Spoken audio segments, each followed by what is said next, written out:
Hello everyone, welcome back. मैं Jogendra Kumar. In this video, we detail about the human reproduction from NCERT. That's important for you. So हमने last video में detail किया था introduction के बारे में, ओके. और अब हम जो डिटेल करेंगे वो पूरा का पूरा इसके पूरे डिटेल होगी. यहाँ पे आपने ये जो पूरा पढ़ा था ये इंट्रोडक्शन था.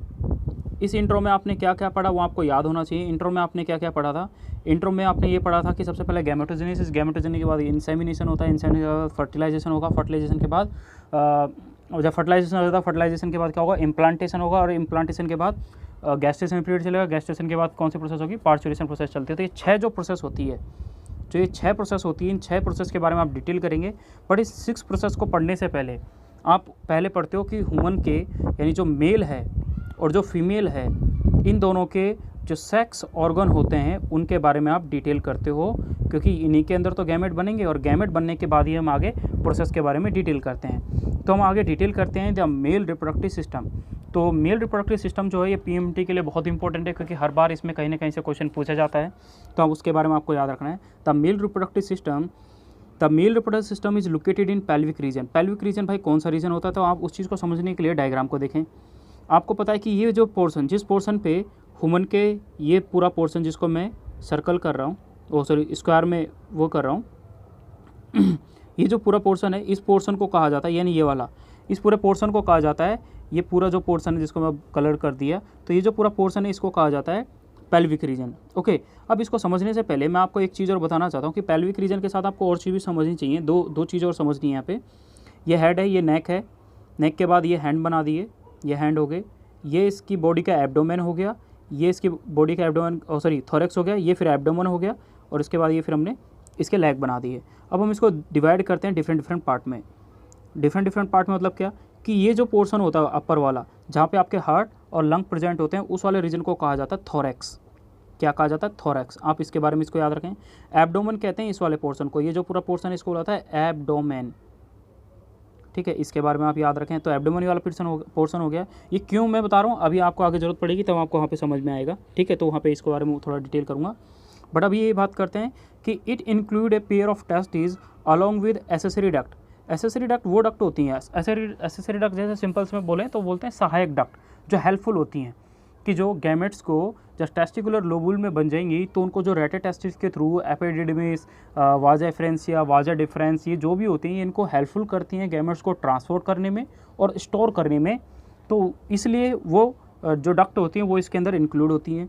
ग्लैंड्स आप पढ़ोगे जैसे बल्बो यूरेथ्रल ग्लैंड होगी, प्रोस्टेट ग्लैंड हो गई, सेमिनल वेजाइकल ग्लैंड होगी. हम इनके बारे में डिटेल करेंगे. एक्सटर्नल जेनिटेलिया में हम मेल का जो पेनिस होता है उसकी पूरी डिटेल करते हैं, कि ग्लांस पेनिस के बारे में बात करेंगे, फोर स्किन के बारे में बात करेंगे, उसके अंदर जो और हेयर होते हैं या फिर स्क्रोटम होता है उसके बारे में हम यहाँ पे पूरी डिटेल करेंगे इसके बारे में आगे. अब हम बात करते हैं मेल का मैन रिप्रोडक्टिव सिस्टम, जो एनसीईआरटी में बहुत इंपॉर्टेंट दे रखा है और बहुत ही ज़्यादा इंपॉर्टेंट है. ये जो पूरा पैरा आपको दिख रहा है यहाँ पे, ये बहुत इंपॉर्टेंट पैरा है ये पूरा का पूरा, और डायग्राम भी अपने आप में कहीं ना कहीं इंपॉर्टेंट है. तो हम स्टार्ट करते हैं अपने इस पूरे पैरे को रीड करना. पहला क्या हो रहा है, the testes are situated. Testes जो होते हैं वो सिचुएटेड होते हैं कहाँ पे, आउटसाइड दी एब्डोमिनल कैविटी. कहाँ पर, एब्डोमिनल कैविटी. अभी मैंने बताया एब्डोमिनल कैविटी कहाँ पे है, जो पेल्विक रीजन तो आपको पता है, लेकिन एब्डोमिनल कैविटी से कहाँ है, बाहर की ओर प्रेजेंट है. With in a pouch is called scrotum. और कहाँ प्रेजेंट है, एक स्क्रोटम में. तो आपको स्क्रोटम ये वाला पोर्शन दिख रहा है, देखो डायग्राम में, देखो राइट साइड पे कि डायग्राम में आपको स्क्रोटम दिख रहा है. और स्क्रोटम के अंदर क्या है, आपके टेस्टिस लोकेटेड है. स्क्रोटम के अंदर क्या है, टेस्टिस हैं. तो एक चीज़, एक डिजीज़ पढ़ते हैं कि स्टार्टिंग में जो हमारे बोल रहा है कि एब्डोमिनल कैविटी के अंदर तो हमारे टेस्टिस हैं. ये कब बोला इसने, कि testis are situated outside the abdominal cavity within a pouch is called scrotum. But होता क्या है, इनिशियल जो हमारे टेस्टिस होते हैं वो हमारे एब्डोमेन में लोकेटेड होते हैं, जब हम माँ के वॉम में होते हैं, यूट्रस में होते हैं, जब बच्चे का एम्ब्रियो का फॉर्मेशन चल रहा होता है, जब वो 7 मंथ का हो जाता है, तब उसके बाद जो उसके टेस्टिस होते हैं वो इस एब्डोमेन वाले रीजन से डिसेंड कर जाते हैं. कहाँ पर, स्क्रोटम के अंदर. तो अगर मान लो डिसेंड नहीं करते तो क्या होगा, अगर डिसेंड नहीं करता तो वहाँ पे एक डिजीज़ इन्वॉल्व हो जाती है, उस डिजीज़ का नाम होता है, तो उस डिजीज़ का नाम आपको याद रखना है. That disease name is called cryptorchidism. अब यहाँ पे मतलब समझते हैं भाई, इसका मतलब क्या है. क्रिप्टो मतलब होता है, जो यहाँ पे क्रिप्टो है, इस क्रिप्टो का मतलब होता है हिडन. क्रिप्टो का मतलब क्या हो गया, हिडन. ठीक है, अगर क्रिप्टो का मतलब हिडन है और जो ऑर्किड्स लिखा हुआ है उसका मतलब होता है टेस्टिस, ये जो पीछे का OR ये जो पूरा पोर्शन है इसको बोलते हैं टेस्टिस।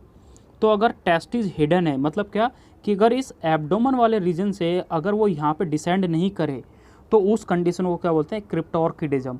तो देखो यहाँ से इस एब्डोमेन वाले रीजन से, कौन सा वाले रीजन से बात कर रहा हूँ मैं, एब्डोमेन वाला रीजन, जो ये एब्डोमेन वाला रीजन जिसको मैंने अब सर्कल किया है ग्रीन कलर से, इस वाले रीजन को बोलते हैं इस वाले रीजन को बोलते हैं एब्डोमेन। अगर एब्डोमेन से अगर टेस्टिस नीचे अगर डिसेंड नहीं करते तो डिजीज़ का नाम पता चल गया। लेकिन जिसके थ्रू ये डिसेंड करते हैं उस डक्ट का भी नाम होता है, तो उस डक्ट का नाम आपको याद रखना है, दैट कैनाल, डक्ट नहीं होती कैनाल होती है, डक्ट ही कह सकते हैं वैसे, उसका नाम होता है इनग्यूनल कैनाल, इनग्यूनल कैनाल। तो ये डक्ट के बारे में आपको याद रखना है कि वो कैनाल का नाम क्या है। मैं यहाँ पे दोबारा से फिर से लिख रहा हूँ कलर चेंज करके, क्योंकि ये कलर थोड़ा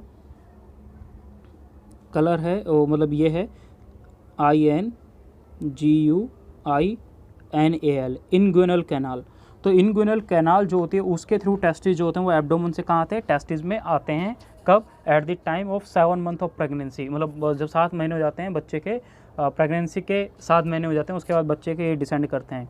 नहीं होते तो काफ़ी बार होता है, ऐसे चांसेस होते हैं कि 2% चांसेस होते हैं कि ये क्या बोलते हैं स्टार्टिंग में, मतलब 1 साल बाद डिसेंड कर जाते हैं। कई बार बच्चों के 1 साल में बाद डिसेंड नहीं करते, तो कई बार बच्चों में 2 साल में डिसेंड करते हैं, तो उसके 4% चांसेस होते हैं। बट अभी हमें इतनी डिटेल की ज़रूरत नहीं है, ठीक है। और दूसरा, अगर टेस्टिस में अगर कोई दिक्कत हो जाती है तो टेस्टिस को क्या कर देते हैं, रिमूव कर देते हैं। अगर टेस्टिस में कोई दिक्कत हो जाती है तो टेस्टिस को क्या कर दिया, रिमूव कर दिया, कट करके रिमूव कर देते हैं, तो उस कंडीशन को बोलते हैं, अभी टेस्टिस को आपने क्या बोला, ऑर्किड, तो इसको बोलते हैं ऑर्किडक्टमी। तो आप एक इस एक्टमी, ये ना आपका साइंटिफिक वर्ड है, मतलब जो साइंस का ये वर्ड है, एक्टिंग मतलब होता है रिमूव करना, परमानेंट रिमूव कर देना, ठीक है, परमानेंट रिमूव कर देना। तो अगर आप परमानेंट रिमूव कर दोगे किसी चीज़ को तो उसको बोलते हैं एक्टमी। तो ना इसके बारे में आप इसको याद रखें कि एक्टमी क्या होता है, ठीक है। दूसरा, यहाँ पे टेस्टिस स्क्रोटम में लोकेटेड है, ये आपको पता चल गया है। फिर बाद में बात करते हैं कि टेस्टिस अगर यहाँ पे लोकेटेड हैं एब्डोमेन में, तो ये स्क्रोटम से बाहर, मतलब ये एब्डोमेन से बाहर क्यों लोकेटेड है, ये क्वेश्चन आपके मन में भी आ सकता है कि ये इसलिए लोकेटेड होते हैं क्योंकि हमारा बॉडी का जो टेम्परेचर होता है वो कितना होता है, 37 डिग्री सेल्सियस। अब उस 37 डिग्री सेल्सियस में हमारा जो बॉडी, जो हमारे स्पर्म होते हैं, वो प्रोसेस जो होती है वहाँ पे वो कौन सी होती है, स्पर्मेटोजेनेसिस। स्पर्मेटोजेनेसिस जो प्रोसेस होती है ये कंप्लीट नहीं हो पाती।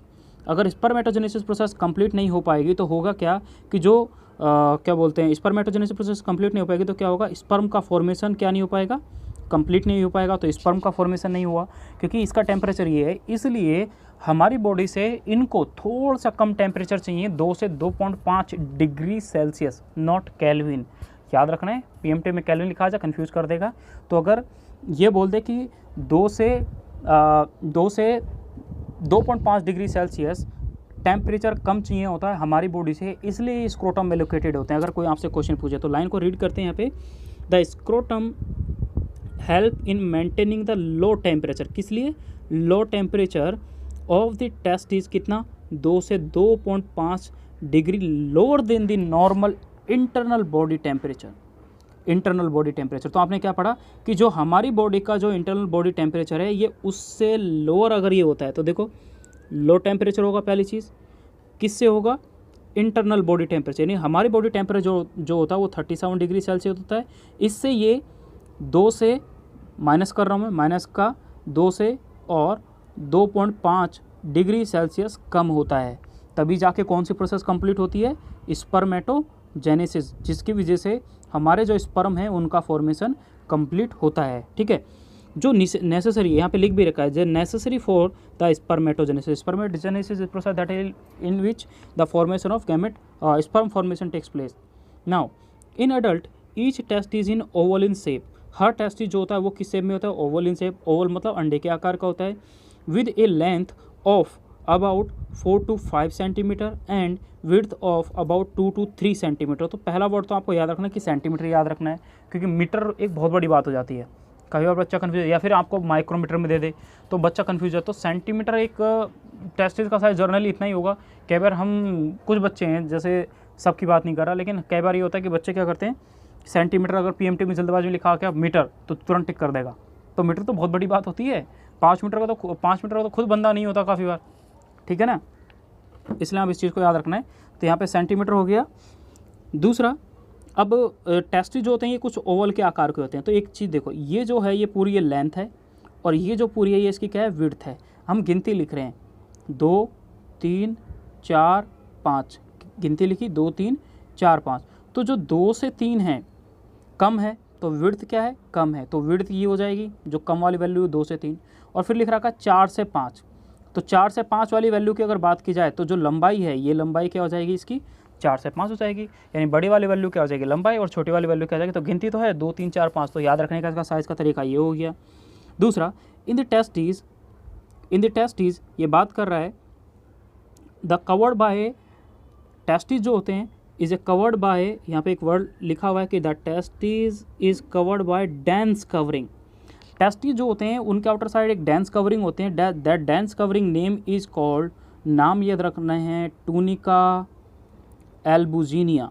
टूनिका एल्बुजिनिया, ये नाम आपको याद रखना है, जो कवर करके रखता है टेस्टिस को। And each testis has about 250 compartment, that is called testicular lobule.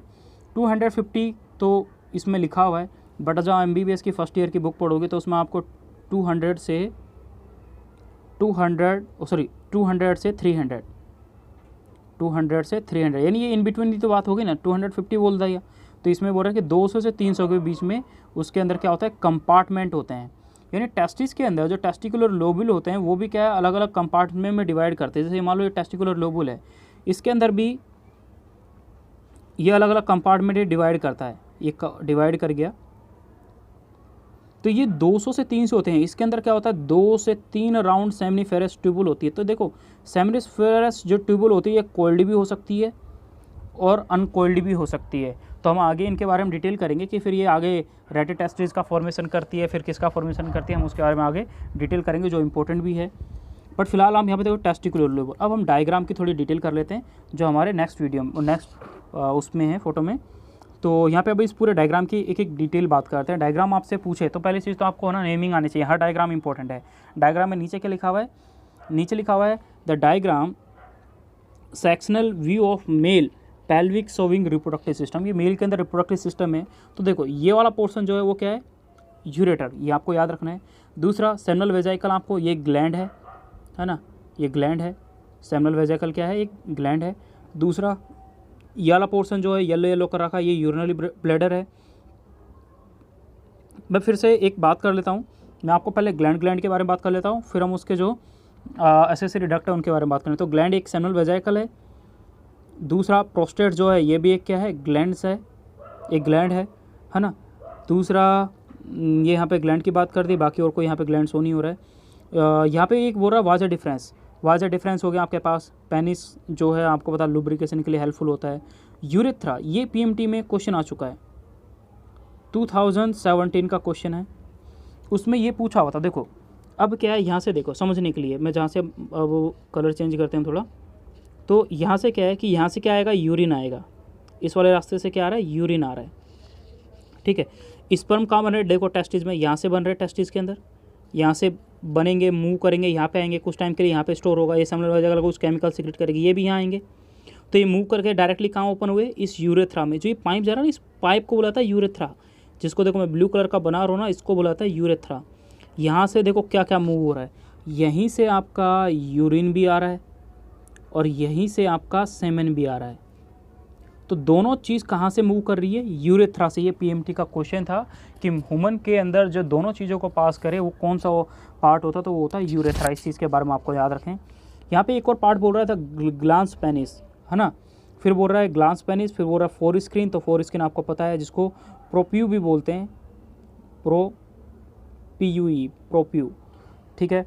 Testis, scrotum आपको याद रखना है। एक ग्लैंड और है, हमने इधर की साइड कोई ग्लैंड की बात नहीं करी थी, यहाँ पे एक और ग्लैंड प्रेजेंट है, that gland name is called bulbo urethral gland. ये ग्लैंड है, इस ग्लैंड का एक और नाम है, वो ग्लैंड का दूसरा नाम आपको याद रखना है। वो नाम क्या है मैं यहाँ पे लिख रहा हूँ, that gland name is called Cowper's. अपनी NCERT में इनको नोट करें आप, जैसे जैसे आप पढ़ रहे हो तो वैसे इसको नोट करें। काउपर्स ग्लैंड जो होती है वो इसका दूसरा नाम है, तो आप स्लैश करके लिख लें, ठीक है। यहाँ पर यहाँ पढ़ा, इस पूरे डायग्राम में आपने 3 ग्लैंड पढ़ी, एक क्या पढ़ी, सेमिनल वेजिकल, दूसरी क्या पढ़ी, प्रोस्टेट पढ़ी, तीसरी क्या पढ़ी आपने, बल्बोयूथेरल ग्लैंड पढ़ी, जिसका क्या नाम है, काउपर्स ग्लैंड भी बोलते हैं। अब यहाँ पे ये पोर्शन जो है, देखो नेमिंग हर चीज़ का आनी चाहिए। ये एनएस है जहाँ से आप अपने फीकल मैटर को डिस्चार्ज करते हैं।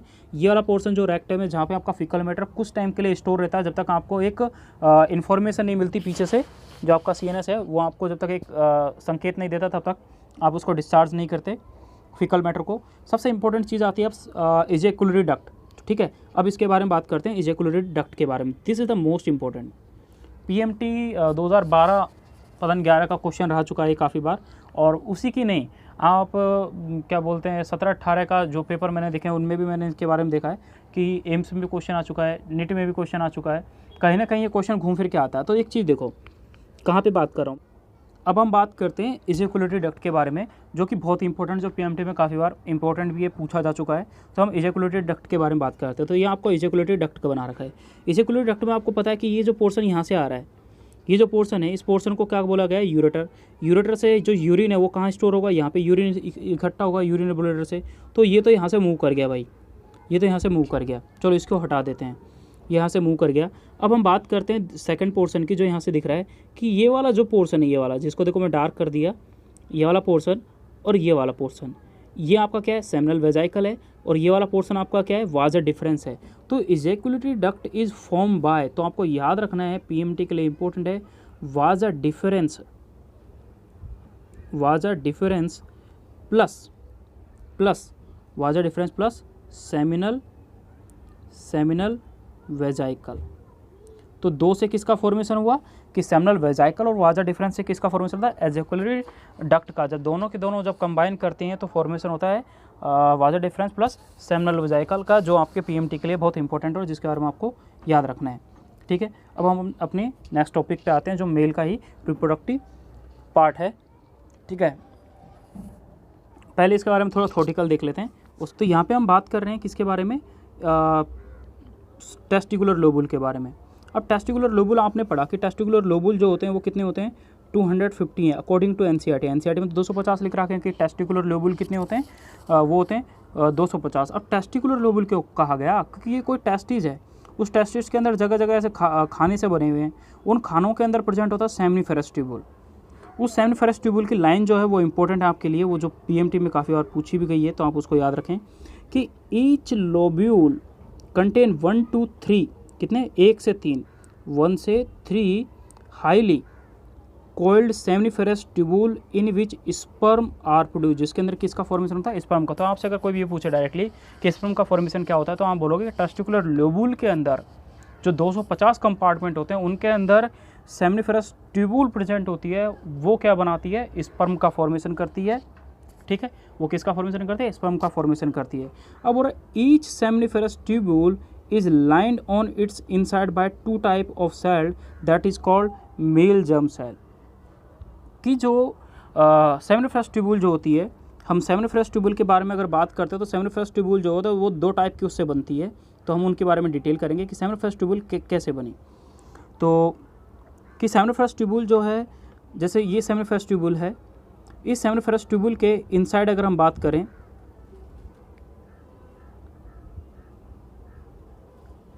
ये डबल वॉल सी बना दिए मैंने कुछ, ठीक है। तो होता क्या है कि ईच सेमिनिफेरस ट्यूबुल, हर सेमिनिफेरस ट्यूबुल के अंदर line on its inside by 2 type of cell that is called, पहली सेल को बोला जाता है मेल जर्म सेल। पहली सेल को इसने क्या बोला, मेल जर्म सेल।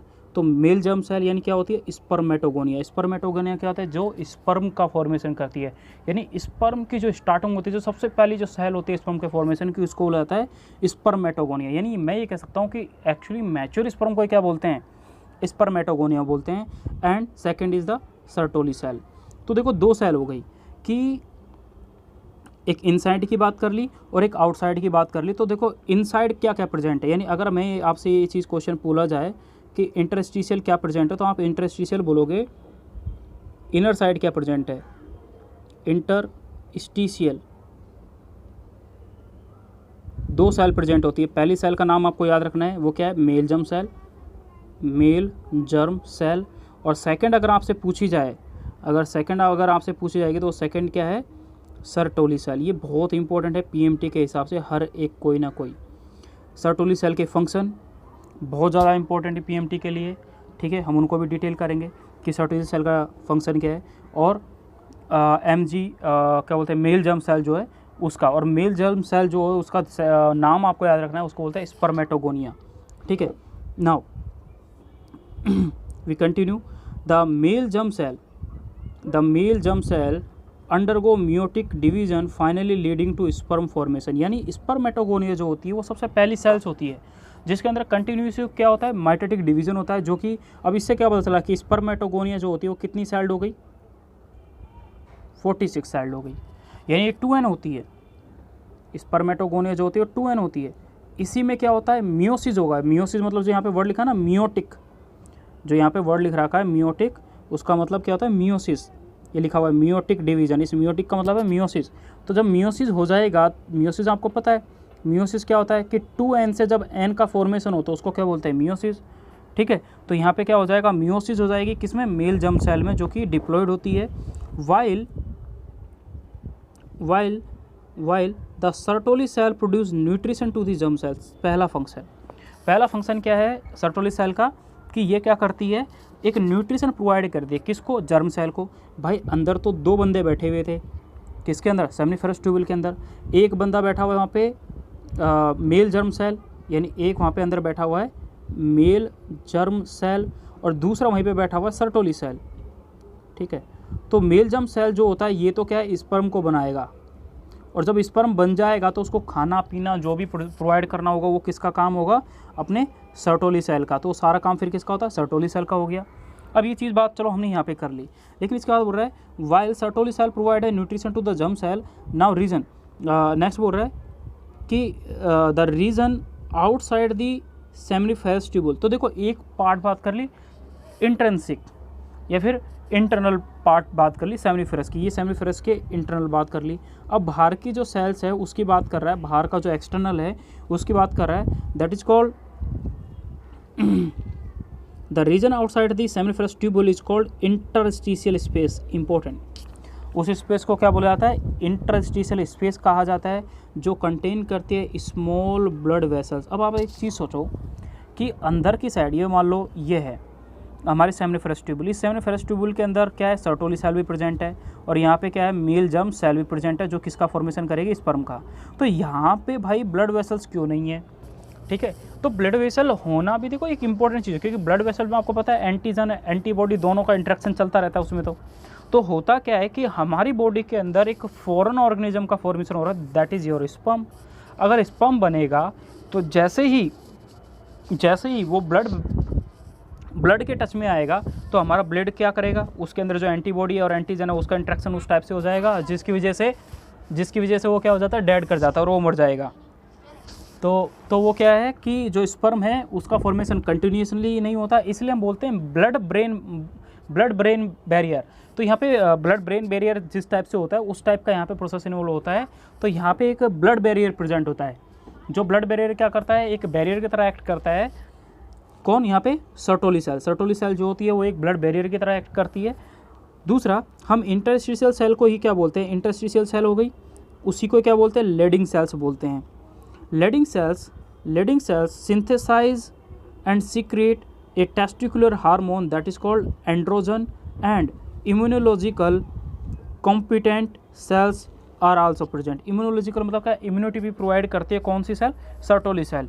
मैं अभी थोड़ी देर आपको एक अपने नेक्स्ट वीडियो में आपको थोड़ी देर में समझाऊंगा, मतलब इसी वीडियो में आपको कंटिन्यू करके मैं आपको आगे बताऊंगा कि हम सेमिनिफरस ट्यूबुल और लेडिंग सेल्स। अब इंपॉर्टेंट नाम पढ़ते हैं, थोड़े इंपॉर्टेंट नाम किसके पढ़ते हैं, सर्टोली सेल के।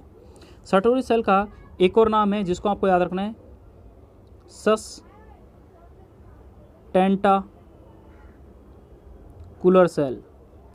सस्टेंटाकुलर सेल या नर्सिंग सेल। ये 2 नाम है किसके, एक नर्सिंग सेल बोल दिया, सस्टेंटाकुलर सेल बोल दिया। सस्टेंटाकुलर जो है, आप कभी आईपी के पेपर उठा के देखना, जो दिल्ली में आईपी के पेपर हुआ करते थे उनमें हमेशा कभी वो ये नहीं देते थे सर्टोली सेल, ये तो सब पढ़ते ही हो, लेकिन उसका सेकेंड नाम हमेशा उसमें आता था। तो आप उनके पेपर उठा के देखो, क्योंकि उसमें आपको सस्टेंटाकुलर सेल ही लिखा मिलेगा या नर्सिंग सेल मिलेगा। तो अगर मान लो आपका ऑप्शन में लिखा आ जाए सस्टेंटाकुलर सेल यानी मेल जर्म सेल को कौन न्यूट्रिशन प्रोवाइड करता है, तो वहाँ पे ऑप्शन मिलेगा सस्टेंटाकुलर सेल, नर्सिंग सेल या फिर सटल सेल। तो आप बोलोगे यार कौन सी सेल है, तो एनसीईआरटी में इस चीज़ को भी नोट करें, जहाँ पे आपको सटल सेल लिखा है वहीं पे उसका आप स्लैश करें और स्लैश करने के बाद वहाँ पे 2 नामों को और लिखें, ठीक है। बाकी लेडिंग सेल तो आपको पता है, लेडिंग सेल्स का आप इंटरस्टिशियल सेल बोलते हैं। अब मैं इसी की थोड़ी एक डिटेल करता हूँ किस चीज़ के बारे में वो आप यहाँ पे देखें कि जैसे जो हमारा हाइपोथैलेमस होता है, क्या जो हमारा तो हम यहाँ पे अब बात कर रहे हैं कि जो हाइपोथैलेमस है हमारा ना, वो हाइपोथैलेमस क्या होता है। जो हाइपोथैलेमस की बात करें तो हाइपोथैलेमस जो होता है, हाइपोथैलेमस, तो हाइपोथैलेमस हमारा जो एंटीरियर पार्ट जो ब्रेन का होता है उसी का पार्ट होता है, ये फ्रंटल पार्ट ऑफ ब्रेन। तो हाइपोथैलेमस जो होता है ये पोस्टीरियर पिट्यूटरी के ऊपर, जो हमारी पोस्टीरियर पिट्यूटरी होती है, ये पोस्टीरियर पिट्यूटरी है, ये मैंने ये हमारी एंटीरियर पिट्यूटरी है, ये है एंटीरियर पिट्यूटरी और ये होता है पोस्टीरियर पिट्यूटरी, ठीक है। तो जो एंटीरियर पिट्यूटरी के ऊपर हाइपोथैलेमस एक्ट करता है और कुछ हार्मोन को सीक्रेट करता है। कुछ हार्मोन मतलब क्या कि ये एक हार्मोन सीक्रेट करता है GnRH, gonadotropic releasing hormone. Gonadotropic releasing hormone जैसे ही एंटीरियर पिट्यूटरी के ऊपर एक्ट करते हैं तो एंटीरियर पिट्यूटरी 2 हार्मोन को सीक्रेट करती है। एक हार्मोन सीक्रेट करेगी that is called FSH, follicular stimulating hormone, और एक हार्मोन सीक्रेट करती है LH। तो जो FSH को सीक्रेट करेगी और एक LH हार्मोन्स को सीक्रेट करेगी, तो ये दोनों के दोनों जो हार्मोन होते हैं ये अलग अलग एक्ट करते हैं। FSH जो होता है ये एक्ट करता है हमारी सर्टोली सेल पे, किसके ऊपर, सर्टोली सेल्स के ऊपर एक्ट करता है। और ये जो होता है इसके L से याद रखना कि ये किसके ऊपर करेगा, लेडिंग सेल्स के ऊपर एक्ट करेगा। तो ये चीज़ भी आपको याद रखनी कि ये लेडिंग सेल्स के ऊपर एक्ट करता है, तो ये लेडिंग सेल्स के ऊपर एक्ट कर लेगा। जब ये LH के ऊपर एक्ट कर रहा है, ये LH लीडिंग सेल्स के ऊपर एक्ट कर रहा है और ये सर्टोली सेल के ऊपर एक्ट कर रहा है, तो ये भी आपने पढ़ा। बाद में अभी आपने देखा कि जो लीडिंग सेल्स होती है, अभी आपने जो अपने लास्ट उसमें देखा होगा कि लीडिंग सेल जो होती है वो एक हार्मोन सीक्रेट करते हैं that is called androgen binding protein, androgen binding protein secret करता है। और ये सीक्रेट करता है टेस्टोस्टेरोन, क्या, टेस्टोस्टेरोन, मेल सेक्सुअल रिप्रोडक्टिंग हार्मोन जो होता है वो यहाँ से रिप्रोड्यूस होता है। और ये इसके साथ कंबाइन करके ह्यूमन का जो गैमेट्स जो क्या बोलते हैं सेमन जो होता है उसको थोड़ा क्या बोलता है स्लिपरी सा बना देता है। तो वो ये इसके बाइंडिंग से, यानी बहुत सारे स्पर्म जो होते हैं उनको एक साथ में टुगेदरनेस मतलब आसपास में ले आएगा, सारे आसपास में एक फ्लूइड में ही रहेंगे, ऐसे नहीं कि कोई रैंडमली वैसे मूव कर रहा है। तो इसकी पूरी कहानी होती है। तो क्या हुआ, हाइपोथैलेमस ने क्या सीक्रेट किया, GnRH, gonadotropic releasing hormone. Gonadotropic releasing hormone जब सीक्रेट होता है तो वो एक्ट करता ऑन दी एंटीरियर पिट्यूटरी के ऊपर, ये एंटीरियर पिट्यूटरी के ऊपर एक्ट करा। जब एंटीरियर पिट्यूटरी के ऊपर जब ये एक्ट करता है तो एंटीरियर पिट्यूटरी क्या सीक्रेट करती है, 2 हार्मोन सीक्रेट करती है that is called FSH, follicular stimulating hormone, and LH जो होता है वो लीडिंग सेल के ऊपर एक्ट करता है और ये जो होता है सर्टोली सेल के ऊपर एक्ट कर दिया। सर्टोली सेल जो होती है वो टेस्टोस्टेरोन सीक्रेट करता है, ये करता है एंड्रोजन बाइंडिंग प्रोटीन, फिर दोनों कंबाइन कर जाते हैं और फिर हमारा सेमन का फॉर्मेशन हो जाता है। ओके, तो जैसे आपने देखा कि इंटरस्टिशियल सेल जो है, कौन सी, इंटरस्टिशियल सेल, उस इंटरस्टिशियल सेल के बारे में आपने पढ़ा कि इंटरस्टिशियल सेल किसे कहते हैं। तो इंटरस्टिशियल सेल किसे कहते हैं, इसके बारे में आपको यहाँ पे लाइन को लिखना है फिर से आपने, क्योंकि पहले पढ़ा है, that is called Leydig cell. Leydig cell को ही इंटरस्टिशियल सेल बोलते हैं, ये आपको याद होना चाहिए पहली चीज़। दूसरा, स्पर्मेटोगोनिया। स्पर्मेटोगोनिया किसको बोला गया था, ये आप यहाँ पे दोबारा से लिखें, इसको बोला जाता है मेल जर्म सेल। किसको बोला जाता है, स्पर्मेटोगोनिया को बोला जाता है। तो ये चीज़ आपको याद रखना है। स्पर्मेटो जो क्या को आप स्लैश करके लिखें, ये स्पर्म को बोला जाता है। तो आपको पता चल गया कि स्पर्मेटोजोआ को बोला जाता है, स्पर्मेटोगोनिया मेल जर्म सेल को बोला जाता है, लीडिंग सेल किसको बोला जाता है, इंटरस्टिशियल सेल। अब आप इस डायग्राम में क्या क्या चीज़ है वो देखिए। दूसरा लास्ट आपका यहाँ पे लिखा हुआ है सर्टोली सेल। सर्टोली सेल का आपने 2 नाम पढ़े थे, वो आप फिर से यहाँ पे लिखें, that is name is called sustentacular या एक और नाम है नर्स सेल। ये 2 नाम आपको याद रखने, एक तो सस्टेंटाकुलर सेल और नर्स सेल, दोनों नाम किसके हैं, सर्टोली सेल के। तो ये आपने इनके पहले तो चारों के नाम पढ़े, ठीक है। अब हम फिर से इनकी डिटेल करते हैं कि जो भाई आपने भी पढ़ा कि इंटरनल जो प्रेजेंट होते हैं वो क्या प्रेजेंट होते हैं, एक तो प्रेजेंट होते हैं मेल जर्म सेल और एक क्या प्रेजेंट होता है, सर्टोली सेल, ये दोनों के दोनों कहाँ प्रेजेंट है, देखो ये अंदर की साइड, ये मार्क कर रहा है ये अंदर की ओर, और ये जो मार्क कर रहा है ये स्पर्म को मार्क कर रहा है यहाँ पे, ठीक है। और सॉरी, स्पर्म को मार्क नहीं कर रहा, यानी जिसके अंदर स्पर्म का हेड एम्बेडेड है। जैसे होता क्या है, ये मान लो कोई सर्टोली सेल है, इसके अंदर जो होता है वो स्पर्म का हेड एम्बेडेड होता है, इसके अंदर स्पर्म का हेड एम्बेडेड होता है। क्यों एम्बेडेड होता है, क्योंकि इसको तो न्यूट्रिशन चाहिए होता है ना। तो जब तक वो ग्रोथ कर रहा होता है एक मैच्योरेशन पीरियड तक, इसके अंदर अपने क्या है, अपने हेड को या अपने for the energy for the food इसको एम्बेडेड करता है। कई बार क्या होता है कि जब लार्ज अमाउंट में यहाँ पे जो भी चीज़ बनता है, यानी इस वाले एरिया में जो भी चीज़ बन रहा होगा वो वेस्ट मटेरियल पड़ा होगा। अब उस वेस्ट मटेरियल को कोई तो खाने वाला होना चाहिए, जो बाकी का कूड़ा कचरा बच जाएगा बाद में, तो उसको फैगोसाइटिक नेचर किसका होता है फिर इस टाइम पे, उसको कौन खाएगा, सर्टोली सेल। तो आप सर्टोली सेल के बारे में याद रखेंगे कि यहाँ पे जो भी चीज़ होता है उसको फैगोसाइटिक इन नेचर कौन है, सर्टोली सेल है, जो यहाँ पे वेस्ट मटेरियल को खा जाती है। अब यहाँ पे दो चीज़ तो कहाँ है, इंटरस्टिशियली प्रेजेंट है, और एक और बाकी एक चीज़ जो बाहर प्रेजेंट है जिसको बोला जा रहा है इंटरस्टिशियल सेल या फिर लेडिंग सेल्स। उसके बारे में आपको याद रखना है कि इंटरस्टिशियल सेल यहाँ पे है या लेडिंग सेल्स यहाँ पे प्रेजेंट है।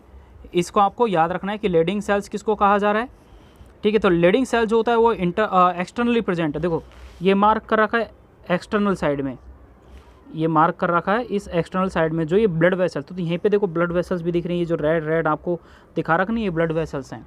लेकिन यहाँ पे क्या कोई ब्लड वेसल दिख रही है, नहीं, यहाँ पे कोई ब्लड वेसल्स नहीं है। क्यों, रीज़न यही तो है कि ब्लड वेसल्स हो जाएंगे तो यहाँ पे क्या है, जो एक नया स्पर्म का जो फॉर्मेशन हो रहा है यहाँ पे, वो स्पर्म का फॉर्मेशन यहाँ पे नहीं हो पाएगा। और स्पर्म का अगर फॉर्मेशन इस वाले एरिया में नहीं हो पाएगा तो उसके लिए क्या है, ब्लड जो है वो एक बैरियर की तरह एक्ट करेगा, क्योंकि वो यहाँ पे क्या बना देगा, एंटीबॉडी का फॉर्मेशन हो जाएगा, जिसके वजह से स्पर्म क्या है उसका फॉर्मेशन नहीं हो जाएगा और वो क्या हो जाएंगे, डेड हो जाएंगे। तो आप इस चीज़ के बारे में इसको याद रखें। तो ये हमारा पूरा मेल रिप्रोडक्टिव ऑर्गन, और उसके बारे में जो पीएमटी में से अभी जो पूछे जाता है मैंने अभी वही बताया है, क्योंकि अभी इसमें हम आगे और भी डिटेल करेंगे। जो हमारे प्रोस्टेट ग्लैंड है, जैसे यहाँ पे वो ग्लैंड्स हैं, उनके बारे में हम डिटेल करेंगे, ठीक है। तो वो डिटेल क्या है कि यहाँ पे मेल का पहले एक्सटर्नल जेनिटेलिया पढ़ लेते हैं। मेल का यहाँ पे एक्सटर्नल जेनिटेलिया लिख रखा है, द पेनिस, ये एक्सटर्नल जेनिटेलिया मतलब penis is the male external genitalia. देखो फीमेल में बहुत सारे पार्ट होते हैं एक्सटर्नल जेनिटेलिया में, तो मेल में जो एक्सटर्नल जेनिटेलिया में वो क्या है, पेनिस है। उस पेनिस की पूरी की डिटेल की, उसकी जो फोर स्किन है वो, उसका जो ग्लांस पेनिस है वो सारे के सारे किस में इंक्लूड होते हैं, मेल के एक्सटर्नल जेनिटेलिया में, ठीक है। It is made up of special tissue that help in erection of the penis to facilitate insemination. गला सूख गया बोल के बाय द वे, बट ये क्या है कि it is made up of special tissue that help in erection of penis to facilitate insemination. तो इंसेमिनेट करने के लिए क्योंकि पेनिस एक ऐसा पार्ट है जो क्या करता है, गैमेट्स को इंसेमिनेट करेगा, ट्रांसफ़र करेगा, मेल अपने बॉडी पार्ट से फीमेल के रिप्रोडक्टिव ट्रैक्ट के अंदर ट्रांसफ़र करने के लिए पेनिस का ही यूज़ होता है। तो बोल रहा है the enlarge end of the penis that is called glans penis. Enlarge and जो होता है पेनिस का उसको क्या बोला जाता है, ग्लांस पेनिस बोला जाता है। That is covered by the fold of skin that is called four skin. उस फोर स्किन के बारे में आपको याद है। तो ये एक्सटर्नल जेनिटेलिया है, ये पूरा का पूरा जो यहाँ पे लिखा हुआ है ये सब का सब क्या है, एक्सटर्नल जेनिटेलिया में इंक्लूडेड होता है, ठीक है। ये सब का सब आपका क्या था, एक्सटर्नल जेनिटेलिया है, ठीक है। तो एक्सटर्नल जेनिटेलिया में आपने मेल के पेनिस की डिटेल करते हैं, पेनिस के बाद में ग्लांस पेनिस हो गया, फोर स्किन हो गई, ठीक है। और इंसेमिनेट करने के लिए ही पेनिस का ही काम आता है, क्योंकि लुब्रिकेशन करेगा तब जाके ही गैमेट्स को अपने को डिस्चार्ज करेगा। Now we detail about the male accessory glands, that's a important, PMT के लिए बहुत इंपॉर्टेंट है। हर ग्लैंड का एक रोल, मैं यहाँ पे हर ग्लैंड के बारे में रोल को प्ले नहीं करूँगा, बट अब उनके ग्लैंड्स के दो कैरेक्टर आपको हमेशा याद होने चाहिए। The male accessory gland include pair of seminal vesicle,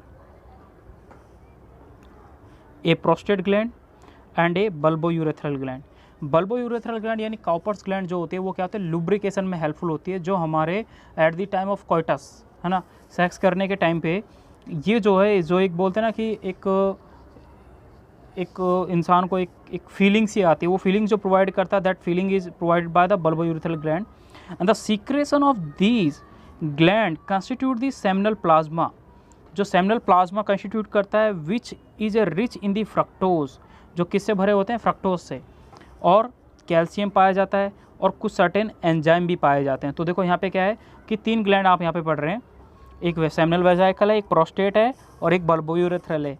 तो बल्बोयूरेथ्रल ग्लैंड तो यहाँ पे लिखा हुआ है कि the secretion of bulbourethral gland also help in the lubrication of penis.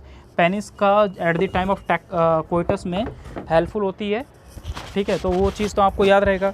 दूसरा यहाँ पे इंपॉर्टेंट क्या है, सेमिनल वेजाइकल जो है और ये प्रोस्टेट ग्लैंड है, ये कुछ सीक्रेट करती हैं, तो ये सीक्रेट करते हैं कुछ एंजाइम पहले, ठीक है, यहाँ पे लिखा हुआ भी है कि ये कुछ एंजाइम को सीक्रेट करती हैं। जैसे आपको यहाँ पे लिख रहा है कि सेमिनल प्लाज्मा मतलब क्या है, जो सेमिनल वेजाइकल होती है वो कुछ ना कुछ तो सीक्रेट करेगी। तो सेमिनल प्लाज्मा जो होता है वो रिच इन फ्रक्टोज होता है, कैल्शियम होता है और कुछ सर्टेन एंजाइम होता है। तो यहाँ पे सेमिनल प्लाज्मा को याद रखना है कि जब फाइनली सेमिनल वेजाइकल से जब सिक्रेशन होता है तो उसमें फ्रक्टोज भी पाया जा रहा है, कैल्शियम भी पाया जा रहा है और कुछ एंजाइम पाया जा रहा है। जैसा समझाने के लिए बताते हैं कि आपने कभी सुना होगा कि रेप हो गया, तो जब बोलते हैं कि रेप हो जाता है तो उसको बोलते हैं कि फोरेंसिक जांच के लिए उसको भेज देते तुरंत, ये पता करने के लिए कि उसके साथ सेक्स हुआ है या नहीं हुआ है, उसका रेप हुआ है या नहीं हुआ है। तो इस चीज़ को समझने के लिए आप क्या करते हैं, उसको क्या करते हैं, ये जो होते हैं उनको डायग्नोस करने के लिए भेज देते हैं लैब।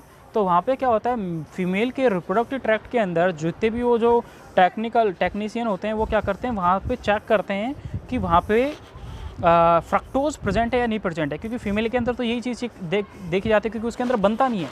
फीमेल के रिप्रोडक्टिव ट्रैक्ट में कोई ग्लैंड नहीं होती, पहली चीज़ तो ऐसी ग्लैंड नहीं होती, दूसरी ग्लैंड होती है।